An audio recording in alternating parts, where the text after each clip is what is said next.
পলাতক যে স্বৈরাচার, তারা কিভাবে দেশের প্রত্যেকটি প্রতিষ্ঠান, যে কোনো প্রতিষ্ঠানের কথা আমরা উল্লেখ করি, সেটি শিক্ষা ব্যবস্থা হতে পারে, সেটি মানুষের স্বাস্থ্য ব্যবস্থা হতে পারে, সেটি মানুষের কর্মসংস্থানের ব্যবস্থা হতে পারে, সেটি বিচার ব্যবস্থা হতে পারে, সেটি সিভিল অ্যাডমিনিস্ট্রেশন হতে পারে, পুলিশ অ্যাডমিনিস্ট্রেশন হতে পারে, প্রত্যেকটি প্রতিষ্ঠান, বিদ্যুৎ সেক্টর হতে পারে, প্রত্যেকটি প্রতিষ্ঠান ধ্বংস করে দিয়েছিল তারা।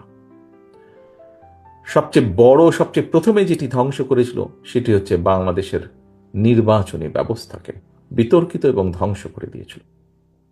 বাংলাদেশ জাতীয়তাবাদী দল এবং এই দলটি যে সকল রাজনৈতিক দলকে সাথে নিয়ে বাংলাদেশের মানুষের অধিকার প্রতিষ্ঠার আন্দোলনের সংগ্রামে ছিল, আমরা সকলে বিশ্বাস করি যে এই যেই প্রতিষ্ঠানগুলোকে ধ্বংস করে দেওয়া হয়েছিল, সেই প্রতিষ্ঠানগুলোর আমাদেরকে মেরামত করতে হবে।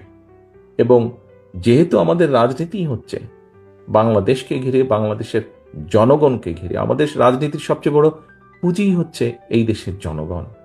কাজেই এই বিষয়গুলোকে যদি আমরা মেরামত না করি, এই কাঠামো, রাষ্ট্রের এই কাঠামোগুলোকে যদি মেরামত না করি, এই দেশকে আমরা আমাদের কাঙ্ক্ষিত লক্ষ্যে নিয়ে যেতে পারবো না, মানুষের প্রত্যাশা অনুযায়ী গড়ে তুলতে সক্ষম হব না।